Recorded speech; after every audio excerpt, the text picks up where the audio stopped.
Okay, this video is going to be a long one, and so you can't focus for more than 2 minutes. That is in for you. So, the roadmap. You are about to see the full breakdown of the AMV you saw at the start, from finding clips to exporting the final video.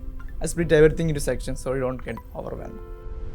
And for those who want a quick summary, first we'll collect the clips, bring them into After Effects, create basic transitions, add effects, color correct, and finally export. Simple as that. And if you want to skip to a specific part, timestamps are included.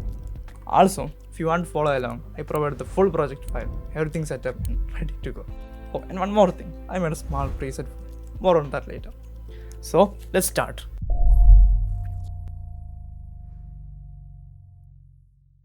Before we even collect the clips, one thing that separates a good AMV from a forgettable one is story.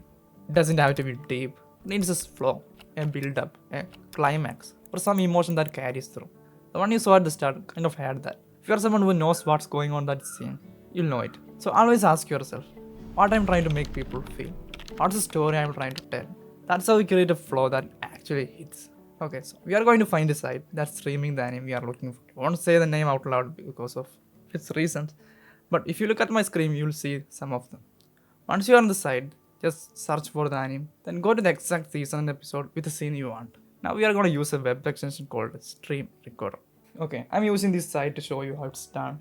Once you are in the watching state, go to the extension tab and click on the extension, and it will download the entire episode for you.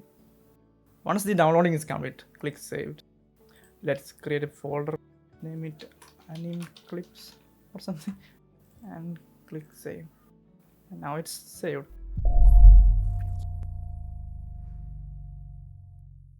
Let's import all of them into After Effects, and the easiest way to do is that by double clicking here in the project panel and select the clip and click Import. But I already imported all of the clips in here. So we are going to start with creating a new composition. I'm going to call it Anime Clips. And I like to use this comp as my main dump area, where I put all of the clips I'm going to use in the edit. Okay, now let's start with the first video. And double click to open it in the layer panel. From here we can trim out the part we want. So let's say this is the scene I want. So move the playhead to where it starts and click this little icon. It trims everything before that point. Then move the playhead to where you want the scene to end and click the second icon. Trims everything after the playhead. Now let's import this part onto the timeline. You can either drag it from the layer panel or just click the insert icon here. I repeat this process for all the clips I want. The cool part is once all your scenes are in the comp, you can just scrub through them and copy paste whatever you need into your main edit comp. Super flexible. Okay, now let's mark the beats. But first we need the audio layer. So I'm going to drag the audio layer into the timeline. And right click on the audio layer and go to keyframe extent and select convert audio to keyframes. This will create a null object with a lot of keyframes. But we only need the both channels. So press S twice to solve it. And with all of the keyframes selected, jump into the graph editor. And this is where it gets useful because we can see all the high frequency peaks, which are basically beats. I already marked it before, that's why we are seeing this marker here. And we can add more markers by clicking on here. And what we basically did is, we essentially changed the audio's amplitude into keyframe values. And you could say that we can do that from, we can see these graphs in the audio waveform, which we can absolutely do. And we can even expand this graph and to see it more clearer. But I don't know, I just prefer this graph method because it's more clearer and way easier to navigate through. So I'm going to mark the bits real quick. Okay, that's done. Now we don't need this null layer, so let's delete it. Now let's bring in our clips and place them according to the beats. But let's go one by one. For the intro sequence, I went with this part. There's really not much space to add more, so I kept it simple. Now for the second clip, this is gonna set up the whole edit, because this is where the protagonist hits his breaking point. The rage, the tears, and the desperation of not being able to save his sister because of the demons. From here, the energy, the pace, the intensity, it all spirals into madness. That's why those first few seconds matters. The clips you choose there set the entire tone for what's coming. And we are going to emphasize that exact moment where the protagonist looking up, locking eyes with the demons. That's the key part. and we'll add more energy there. And from that point, the edit takes over. I'm setting up the clip to hit the beat exactly when the energy peaks. I played with the time remap to match the energy of the beat, like so. First, I enable the time remapping, which you can do with the shortcut Ctrl-Alt-T, and add a keyframe right before he looks up, and another one after he looks up. Then I adjust the timing of those keyframes to hit the beat. You'll have to experiment a bit to get it right. Now, like I said, we are going to emphasize this part. And before we do that, I have a rule of thumb. Whenever I'm going to work on something, I hide everything that's not helping at the moment. The extra layers, the extra tabs, I hide everything. So I'm going to hide these layers because we are not going to work on these layers right now. So I'm going to hide it. And also I even trim the work area just to the part we are focusing on. The less clutter, the more my brain chills and focuses. Before we get into the next part, in my last video, I said that I have been working on something. Here's a quick sneak peek of what I have been building to help you level up. This is just a small part of the full thing.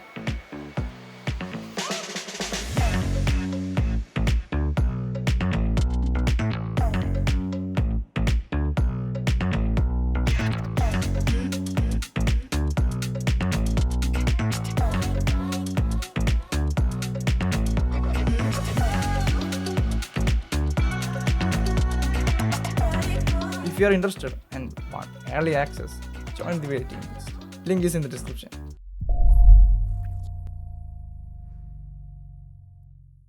Next, I am going to create a null object, and let's trim it to the footage length. And what we are going to do is we are going to animate the scale, as in we are going to scale into his face. So open up the scale property and create a keyframe, and let's move it around here before he looks up. And right around here, I am going to increase the scale. Okay, I forgot to parent it. My bad. First parent it. And I'm going to increase the scale. Around 120 is enough. And easy is the keyframes. I'm going to go to the graph editor. Let's change it to speed graph. And right before he looks up, I want to emphasize that part. And I'm going to make the movement faster when he looks right up. So make the graph kind of like this.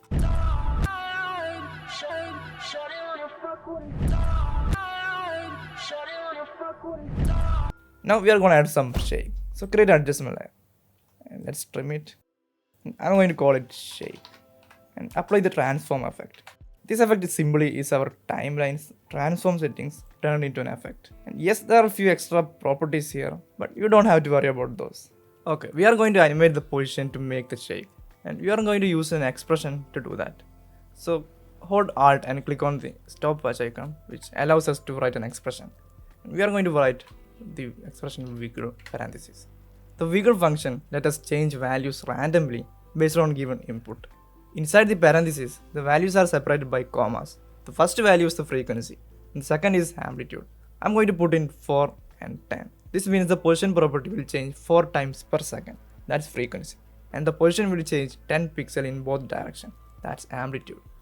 Now I'm going to click outside and play it out, but before I'm going to mute the audio. Okay, you're going to see that there is a subtle shake there. Next, we are going to add another effect, slider control. This effect is basically a controller. It allows us to parent value-driven properties to it, which we can then control using the slider. For instance, I'm going to parent the rotation of this layer to the slider control by dragging the pig to the effect. Now, when I change the value, you can see that the rotation is being controlled by the slider. Okay, now we are going to use the slider controller to control both the wiggle amplitude and frequency. That way we can animate them. So I'm going to duplicate this slider controller because we have two variables. I will name them accordingly. Next, let's set up the parenting. Highlight the first value like this, then use the big whip directly to the slider control. Same for the second number, just like we did with the first value. Now we can animate it, but first of all I'm going to set the frequency to 8. Next, let's create a keyframe on the amplitude at 0. And move the keyframe around here. And just when it scales, I'm going to increase the amplitude to 88. And right before the clip ends, I'm going to reset the amplitude to 0. Let's easy use the keyframes. And I'm going to make them, first of all, let's change to value graph. And I'm going to make the most shake at this part, right around here. So I'm going to drag this handle to make it like this. Okay, let's play it out. Okay, not bad.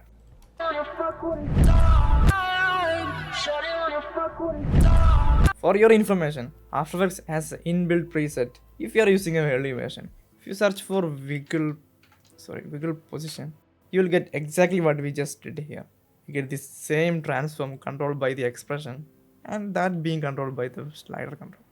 Okay, now we need some blurs and we are going to do it by the same way we did with the shake. So let's create adjustment layer. Okay, wait, we can just duplicate this adjustment layer. Let's call it blur and let's remove all of the effect. You can do that by pressing Ctrl Shift E. And we are going to copy the same slider control we used for the shake, copy and paste. I'm going to remove the keyframe and reset the frequency to 0. Now I'm going to apply the direction blur and I want the blur's direction to be horizontal, so I'm going to set the direction to 90. And one thing you notice is that the edges are getting fading out, so I'm going to apply the motion tile effect to fix that. I'm going to increase the output width, height. Okay, let's not crank up the values like this. Let's put 155, the same value, and put it above all the effects. And don't forget to check the mirror edges. Okay, now that's fixed. Add the wiggle expression to the blur length, and again put 2 values and highlight each one of them and parent it to the corresponding slider control. Now I'm going to set the frequency to 25 and let's create a keyframe on the amplitude at 0 and let's take the shake keyframe as a guide. Around here let's increase the amplitude to around 90 and reset the amplitude to 0. It's easy as the keyframes and just like we did with the shakes graph. Okay, one thing I forgot to do at the beginning is to reset the value to 0. Now that we got the shake and blur, now let's jump on to the brightness flicker. Yeah, we want to flicker the brightness along with the shake and blur. We'll use the same process we did for the shake and blur. So duplicate this adjustment layer and remove all the effect from it. Let's call it brightness. And we are going to flicker the brightness with the exposure effect. Yeah, this effect basically helps to increase and decrease the brightness of the layer. And we are going to do the same process. I'm going to copy paste the same slider control we used for the blur and shake. I'm going to get rid of the keyframe and reset the frequency. Apply the same wiggle expression to the exposure. And again the same drill. I'm going to set the frequency to 25. And let's create a keyframe on the amplitude. I'm going to take the blur keyframe as a guide, just like we did before. Let's set the amplitude to 30 and reset it to 0. We seize the keyframes and create the same graph. Now if we play it out, yeah, it's flickering, but it's affecting both directions, meaning the wiggle goes into the negative values, which makes the footage lose its visibility. With the directional blur, the values does not go negative, but with the exposure, it does. We can solve this with an expression. What we want is, we want to limit wiggle's output to positive values only. So we are going to write the expression. We are going to write math with a capital M dot max parenthesis. And I'm going to cut the wiggles function and paste it inside this parenthesis. And after the wiggles function, I'm going to add a comma. And after that, I'm going to type in 0 and click outside. What this does is, when the wiggle value makes the property go positive, this expression allows it. But if the value ever drops below 0, meaning the negative, it forces the wiggle to stay at 0. That's what this 0 represents here. And yes, we can change that, but in this case, 0 is where we want to stop before it goes negative. Okay, now it's looking good. Some of you might be wondering right now, isn't that Twitch? Yeah, kind of, but Twitch offers more controls and flexibility. This is the side-by-side difference between the version we made and using the Twitch. Honestly, I prefer the version we made. Twitch does look good, not gonna lie, but it's a paid plugin, and if you can achieve this just a few steps, I don't know, you tell me. Okay, we are not finished yet. We are going to add some more to this. We are going to add a distortion shake. I'm going to duplicate this adjustment layer and call it distortion. And I'm going to remove all of the effect from it and apply the warp effect. This is a distortion effect. First of all, I'm going to disable all the other adjustment layers so that we can see what's actually happening. And I'm going to change the warp style to skews. Yeah, it literally skews the layer. And we are going to animate it in a way that it will look like a shake. First off, we are noticing these black edges, so I'm going to fix it by applying the motion tile effect. And don't forget to put it above the warp effect. We are going to create a keyframe on the bend property. And let's set the value to 70 or something. And after a few frames, I'm going to reset the value to 0. wait a minute, if I click reset, okay, reset is 50, that's the default value. So yeah, put the value to 0. You might be wondering how we are going to make it look like a shake. Well, we are going to use an expression, but don't worry, you don't have to write anything yourself. In a previous video, I mentioned about a plugin called Motion Tools, and yeah, this is the plugin. And within that, there is an elastic expression. Yeah, this let us make a property behave in an elastic way. Starting from a high value, moving to the opposite direction, then back, losing intensity as it settles back to its original state. But before we apply the expression, make sure the first keyframe is a Bezier keyframe.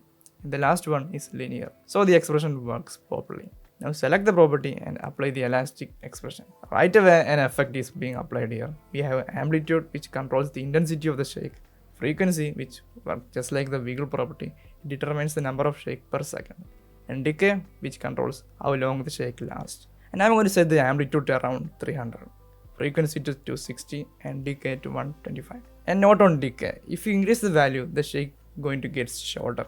If you lower it, the shake lasts longer. Yeah. I'm also going to change the graph to make the start of the shake more intense. While you are adjusting the graph, keep in mind not to touch the second keyframe, because if you do, it will turn into a Bezier keyframe and the expression won't work. This is not where we want the shake to be. So move the keyframe to where you want. Also, I'm going to trim the adjustment layer to the first keyframe. Now we got the distortion shake.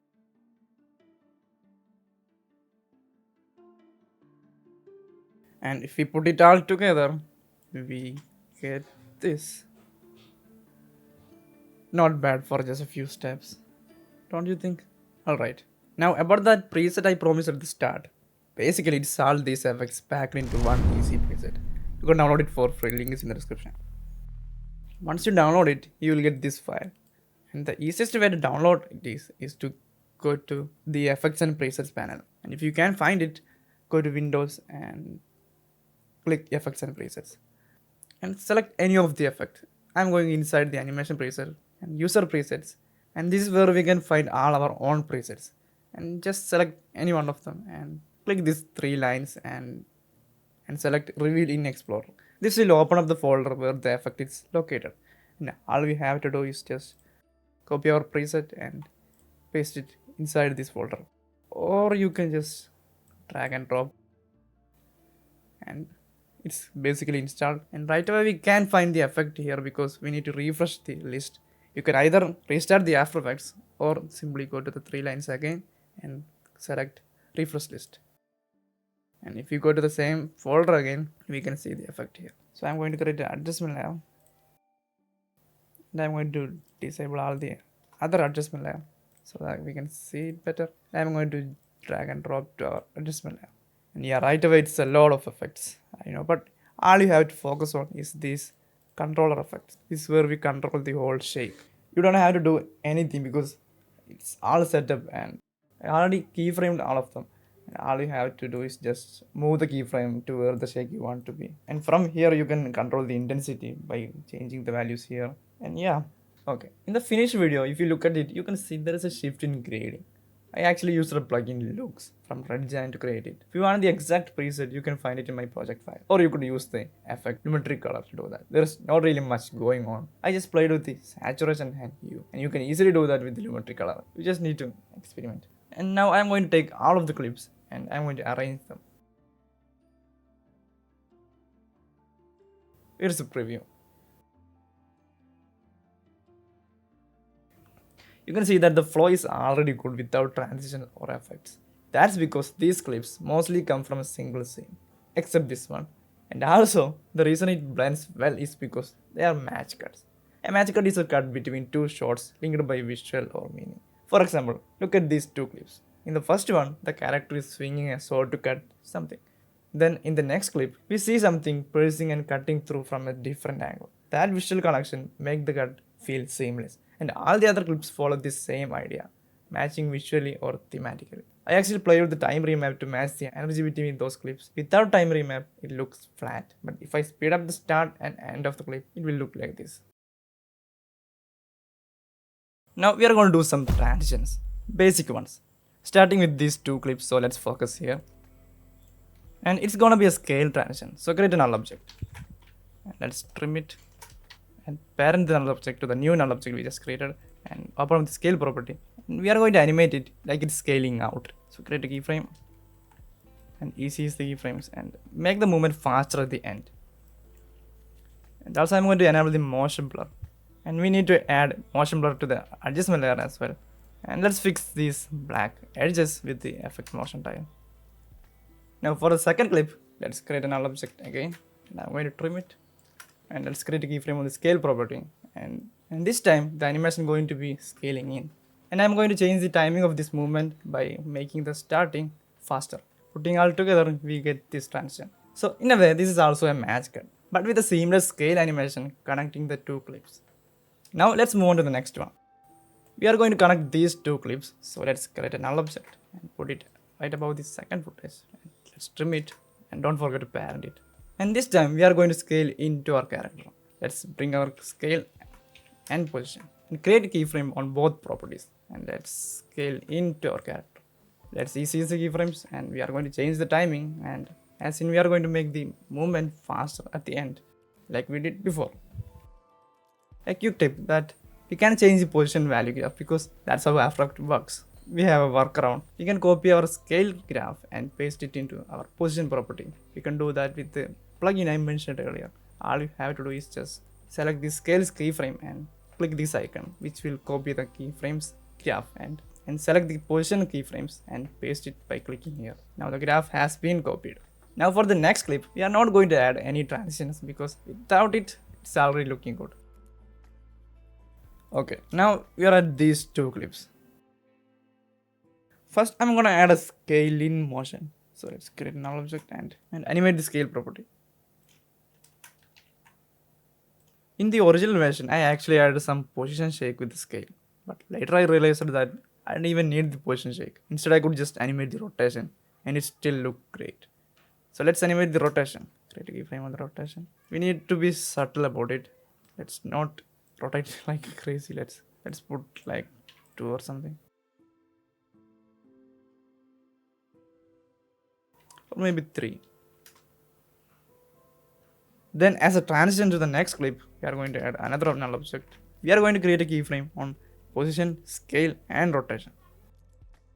And we are going to animate it like it's kind of sliding to the left side while rotating in the opposite direction of what we just did before with the first null object.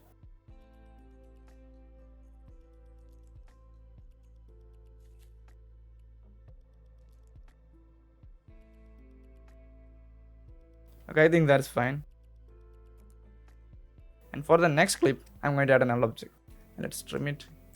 And I'm going to add a subtle scale in motion. So let's animate the scale property.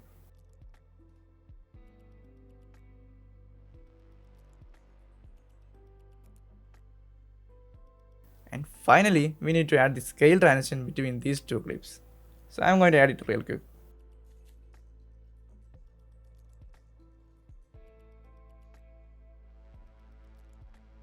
Let's have a preview.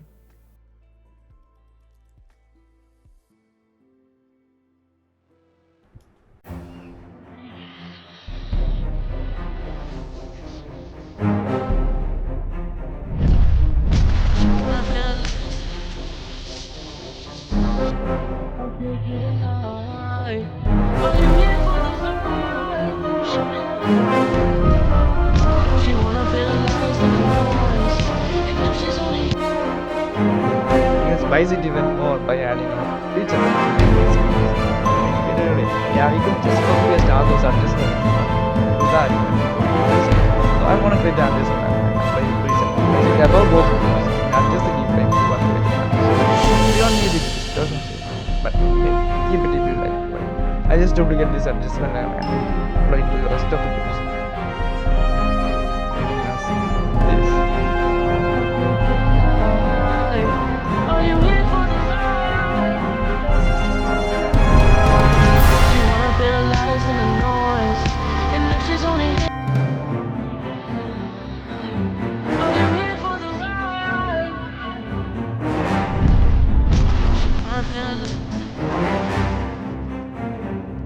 Not bad.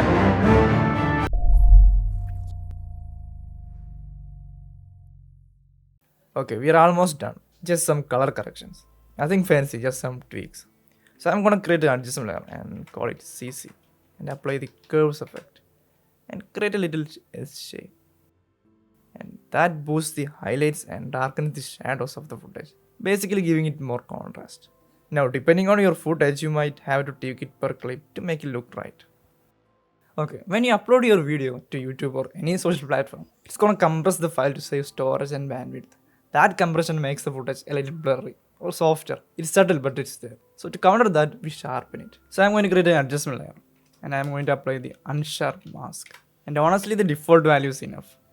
Don't crank it up, it's gonna look noisy and just bad.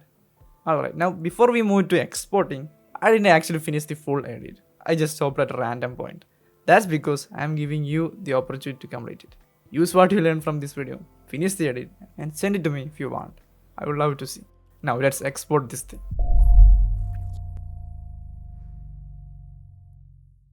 Go to composition and select add to render queue or press Ctrl+M. Now we are in the render queue. We got two settings here. First the render settings, then output module. For the render settings, don't touch anything. Leave it at default. Let's click OK. And for the output module, this is where we need to change stuff. For format, if you want a quick export with a good quality for YouTube or whatever, H.264 is more than enough. In the format option, you can even bump up the bitrate if you want better quality. But what I normally do is, I set the format to QuickTime. Then in the format options, I change the codec to Apple ProRes 422HQ. If you want the absolute best, go with the ProRes 4444HQ. But ProRes 422HQ is more than enough. It's a solid balance. I go with this because I usually do the sound design later in Premiere Pro. So I want the best possible quality without crazy render times. 422HQ does the job. Okay, let's click OK.